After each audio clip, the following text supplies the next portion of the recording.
చూడంటే దేవాది దేవుడు నిన్నటి వరకు ఆయన అన్ని లోకాలకి సర్వలోక మహేశ్వరుడు, ఆది అంతం లేనివాడు, ఆ దేవాది దేవుడు ఇవన్నీ విన్నాము. ఇక్కడ వచ్చి చూస్తేనేమో ఏం చేస్తున్నాడు, ఇలాంటి పని తను చేసేది అని అనుకోవచ్చు. అందుకే మనము భగవంతుడి యొక్క లీలలని మన బుద్ధితో అర్థం చేసుకోలేము. మనం ఈ భౌతిక ప్రపంచంలో ఉన్నాం. ఇప్పుడు బావిలో కప్ప ఉందనుకోండి, ఆ కప్పకి ఏం తెలుసు, బావి గురించి మాత్రమే తెలుసు, దానికి పసిఫిక్ మహాసముద్రం గురించి తెలియదు. ఇంకో కప్ప వచ్చి నీకు సముద్రం తెలుసా అంటే అది ఏమడుగుతుంది, ఓ అవునా, ఈ బావి కంటే 2 ఇంతలు ఉంటుందా, 4 ఇంతలు ఉంటుందా, 10 ఇంతలు ఉంటుందా అని అడుగుతుంది. ఎందుకంటే దానికి బాయే తెలుసు, ఇంకోటి తెలియదు. మనం కూడా ఈ భౌతిక ప్రపంచంలో ఉండి మనకి కామ క్రోధ లోభ మదం ఆశ్చర్యాలతో ఉన్నాం కాబట్టి ప్రతి ఒక్కటి కూడా మనకు ఉన్నటువంటి ఈ మురికితోని ఈ మచ్చలతోనే చూస్తామన్నమాట. భగవంతుడి యొక్క దివ్యమైనటువంటి అనుబంధాన్ని, దివ్యమైనటువంటి లీలా అనుభూతిని మనం చేసుకోలేము. అయినా కానీ మనము ఇలాంటి ప్రదేశాలను సందర్శించి భగవంతుడి యొక్క లీలల గురించి వినగా, భాగవతాన్ని చదవగా, భగవంతుడి యొక్క నామ జపం చేయగా అప్పుడు మనకి ఈ ఏవైతే ఉన్నాయో కామ క్రోధ లోభ మదమత్సర్యాలు అవి కొంచెం కొంచెంగా పోయి అప్పుడు భగవంతుడి యొక్క దివ్య లీలను అర్థం చేసుకునేటటువంటి బుద్ధిని, శక్తిని ఆయనే మనకిస్తారనమాట. అలా లేకపోతే మనము మన యొక్క నీచపు బుద్ధితో భగవంతుడు చేసేటటువంటి లీలల్ని కూడా నీచంగా చూస్తామన్నమాట. అలా చూడకుండా మనం వచ్చినటువంటి దివ్యధామము భగవంతుడి యొక్క దివ్య లీలల్ని విన్నట్టుగానే, దివ్య లీలల్ని చూసినట్టుగానే మనం చూడాలి. ఎందుకంటే మనకు అర్థం చేసుకునే స్థితి లేదు. మనము కంగారులో ఉంటే తాడుని చూసి పాము అనుకొని భయపడతాం, అంత మంచి దృష్టి మనకుంది. మరి భగవంతుడిని ఎలా చూడగలుగుతాం, చూడలేము. అందుకే సో అప్పుడు కృష్ణుడు శ్రీమతి రాధారాణిని ప్రాధేయపడతాడనమాట, నేను ఇంకోసారి ఇలాంటి తప్పు చేయను, నన్ను క్షమించు అనేసి తను అడుగుతాడనమాట. అయితే ఈ లీలలన్నింటినీ కూడా జయదేవ్ గోస్వామి తను చూస్తారనమాట. జయదేవ్ గోస్వామి చాలా గొప్ప భక్తుడు. తను పూరిలో ఉండేవాడు, పూరి జగన్నాథ్ దగ్గరలో తను ఉండేవాడు. తను భగవంతుని ధ్యానం చేస్తూ ఉంటే బృందావనంలో చేసేటటువంటి ప్రతి లీల తనకి తారసపడింది. తన కళ్ళ ముందు దర్శనం చేసుకునేవాడు అనమాట. ఈ మాన్ లీల ఏదైతే ఉందో ఈ జయదేవ్ గోస్వామి వారు ఒకసారి దర్శనం చేసుకుంటారనమాట. జయదేవ్ గోస్వామి గీతా గోవిందం వినే ఉంటారు కదా, ఎన్నో పాటలు రచించారు. సో తను గీతా గోవిందాన్ని రచిస్తున్నారనమాట. రచిస్తూ ఉంటే ఈ మాన్ లీలను చూస్తాడు. చూసినప్పుడు తను అనుకుంటాడనమాట, అయ్యో నేను ఇప్పుడు ఈ లీలను ఎలా రాస్తే అందరూ కృష్ణుని తప్పుగా అనుకుంటారే, చిచ్చి నేను సరిగా అంటే నా బుద్ధి సరిగా లేనట్టుంది, అందుకే నేను భగవంతుని ఆ విధంగా ఆలోచించుంటాను, నేను అందుకే ఈ విధంగా చూశాను, నా బుద్ధి వక్రబుద్ధి అని చెప్పేసి తను ఏం చేస్తాడు అంటే రాయడం ఆపేసేస్తాడు. అలానే ఒక రోజంతా గడిచిపోతుంది. మళ్ళీ నెక్స్ట్ డే కూడా రాయడానికి ప్రయత్నిస్తాడు, కానీ తను దాటి వెళ్ళలేకపోతున్నాడు. ఎందుకంటే కృష్ణుడు ఆ లీల చేశాడు కాబట్టి తను చూశాడు. ఆ విధంగా తను ఏం చేస్తాడంటే భార్య పద్మావతి అనమాట, తను వెళ్ళి నేను స్నానం చేసి వస్తాను, వచ్చిన తర్వాత వడ్డించు తిందాము అనేసి చెప్తాడనమాట. అయితే ఆ రోజు ఈ జయదేవ్ గోస్వామి వారు తన నది స్నానానికి వెళ్తారనమాట. వెళ్ళినప్పుడు కృష్ణుడే స్వయంగా జయదేవ్ గోస్వామి వాళ్ళ ఇంటికి వస్తారనమాట.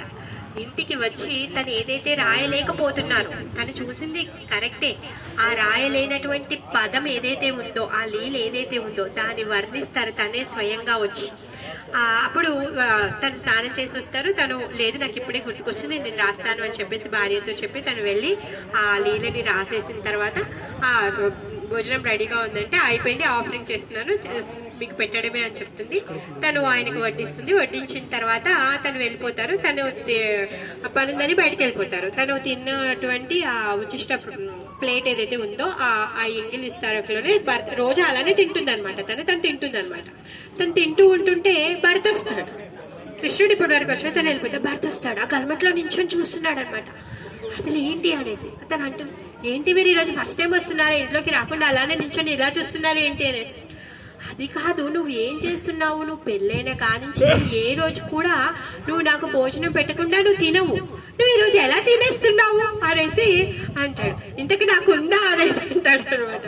అదేంటండి, మీరే కదా వచ్చారు, రాశారు, మీకు భోజనం పెట్టాను, అదే ప్లేట్లో నేను తింటున్నాను అనేసి తను అంటుంది అనమాట. ఆ మాట వినగానే జయదేవ్ గోస్వామి పాపం తను నది స్నానం చేసి వచ్చారు, తడిబట్టలతో అలానే ఉన్నారు, పచ్చి గంశాల్లోనే ఉన్నారు. తన లోపలికి వెళ్ళి తను చూస్తారనమాట. ఏదైతే తను రాయలేకపోతున్నారో ఈ మాన్ లీలని స్వయంగా కృష్ణుడే వచ్చి తను రాస్తారనమాట. ఆ హస్తాక్షరాన్ని చూసి, అంటే కృష్ణుడి యొక్క హ్యాండ్ రైటింగ్ చూసి తను గుర్తుపడతారు, వచ్చింది సాక్షాత్ కృష్ణ. ఎందుకంటే ఆయన హ్యాండ్ రైటింగ్ కూడా చాలా దివ్యంగా ఉందంట. అది చూస్తే అది కృష్ణుడే రాశాడని కన్ఫర్మ్ అయిపోతుంది అనమాట, అంత అందంగా ఉందన్నమాట. అలా అప్పుడు ఇంకా తను వచ్చేసి బయటకు వచ్చేసి భార్య పాదాల మీద పడిపోతాడనమాట. నేను ఇంతగా పాడుతున్నాను, ఇన్ని లీలలు దర్శనం చేసుకుంటున్నాను, నేను కృష్ణుడు ఎప్పుడు నా దగ్గరకు వచ్చి ఆయన సాక్షాత్కారం నాకు అవ్వలేదు, సాక్షాత్ కృష్ణుడే వచ్చాడు, ఆయనకు నువ్వు వడ్డించావు, ఆయన ప్లేట్లో నువ్వు తింటున్నావు, నువ్వు నాకంటే గొప్ప భక్తురాలు అని చెప్పేసి భార్య పాదాల మీద పడిపోతాడనమాట. అంటే భగవంతుడు ఏమంటాడంటే తన భక్తులకి సేవ చేసే వాళ్ళంటే తనకి చాలా ఇష్టం, అందుకని చెప్పేసి తన భార్యకు ఆ విధంగా తనకు అందిస్తారనమాట. సో ఇక్కడ జరిగినటువంటి లీల స్వయంగా భగవంతుడే వచ్చి తన హస్తాలతో తను రచించినటువంటి లీల జరిగినటువంటి ప్రదేశం అన్నమాట. తర్వాత మళ్ళీ కొన్ని రోజులు అయిన తర్వాత ఒక అసురి ముని అని ఒక ముని ఉండేవారు. తను ఏం చేసేవాళ్ళంటే నారద పర్వతం మీద కూర్చొని జపం చేస్తూ ఉన్నారు, భగవంతుడి యొక్క నామకీర్తన చేస్తూ ఉన్నారనమాట. నామకీర్తన చేస్తూ ఉన్నారు, తను కూడా భగవంతుడి యొక్క లీలలు దర్శనం చేసుకుంటున్నారు. ఇద్దరు రాధా ఇంకా కృష్ణ ఇద్దరు ఆడుకుంటున్నారు, గోపబాలులు గోపికలు అందరూ ఉన్నారు, ఆడుకుంటూ ఉన్నారు. ఆయన చూస్తూ ఉన్నాడు అనమాట. అందరూ ఆడుతూ ఉన్నారు, సడన్ గా అందరూ అదృశ్యమైపోతారు. అయ్యో అదేంటి వీళ్ళు ఎక్కడికి వెళ్ళిపోయారు అనేసి పాపం కంగారు వచ్చేస్తుంది అనమాట. రాగానే వెతుకుతూ బయలుదేరారు, మొత్తం బృందావనాన్ని వెతుకుతూ వైకుంఠానికి వెళ్ళిపోయారు. వైకుంఠం దాటారు, గోలోకానికి వెళ్ళారు. వెళ్ళిన తర్వాత ఎక్కడ కూడా రాధాకృష్ణులు కనిపించడం లేదు. అలా కాదు, ఇన్ఫర్మేషన్ ఎక్కడో ఎవరో ఒకరు చెప్పాలి కదా అని చెప్పేసి అక్కడి నుంచి తిన్నగా కైలాసానికి వెళ్తారనమాట. కైలాసానికి వెళ్ళి అక్కడ పరమశివుడి దగ్గరికి వెళ్ళి, నేను ఇలా చూశాను, వాళ్ళిద్దరు కనిపించడం లేదు, నేను మొత్తం అంతా గాలించేశాను, వైకుంఠ ప్రదక్షిణ కూడా అయిపోయింది, అంతా అయిపోయింది, నాకు ఎక్కడా కనిపించట్లేదు, అసలు ఏదో ఒకటి చెప్పండి, నాకు అసలు ఆగలేకపోతే నాకు కంగారు వచ్చేస్తుంది అనేసి అంటే, అప్పుడు తను అంటారు, మీరు కంగారు పడకండి, ఆయన రాస నృత్యం చేయడానికి సిద్ధమైపోయారు, అందరినీ గ్యాదర్ చేస్తున్నాడు, వేణు వాయిస్తున్నాడు అక్కడ, మీరు ఎందుకు ఇంత కంగారు పడుతున్నారు, నేను ఇప్పుడు రాస నృత్యం చూడడానికి వెళ్తున్నాను, మీ ఇష్టం ఉంటే రండి అనేసి అంటారనమాట. అప్పుడు ఇంకా అసురి ముని కూడా శివుడితో వస్తారనమాట. ఈ వ్రజధామానికి వచ్చిన తర్వాత యాజ్ యూజువల్ ఇక్కడికి పురుషుడు అంటే ఒక్కడే, దేవాది దేవుడైన శ్రీకృష్ణ భగవానుడు, ఆయన ఒక్కడే పురుషుడు, మిగిలిన వాళ్ళందరూ కూడా స్త్రీలే, అందరూ కూడా ఆయన సేవకులే. ఆ విధంగా శివుడు ఇక్కడికి ప్రవేశించలేకపోతాడనమాట. అప్పుడు సిమంతిని దేవి తర్వాత, సిమంతిని దేవి అంటే పౌర్ణమాసి దేవి అనమాట, ఈ సీమలో ఆ పౌర్ణమాసి దేవి తర్వాత శ్రీమతి రాధారాణి యొక్క సకులందరూ కూడా చెప్తారనమాట. ఏంటి అంటే, నువ్వు ఈ రూపంలో ఇక్కడికి ప్రవేశించలేవు, అందుకే మీరు గోపిక వేషాన్ని తీసుకుంటే మీరు ప్రవేశించగలుగుతారు అనేసి చెప్తారనమాట. అప్పుడు శివుడు వచ్చేసి ఈ మానసరోవర్లోనే తను స్నానం చేస్తారనమాట. ఇక్కడే 3 ముడుకలు వేసిన తర్వాత తను గోపేశ్వర్ మహాదేవ్ లాగా, గోపిలాగా మారిపోతారనమాట.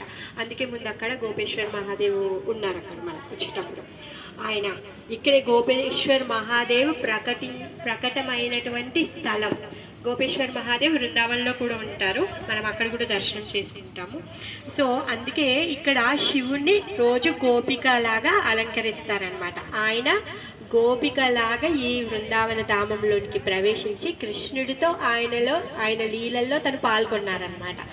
गोपेश्वर महादेव की जय, श्रीमती राधा रानी मान लीला की जय, मान सरोवर की जय, बोलो वृंदावन धाम की जय।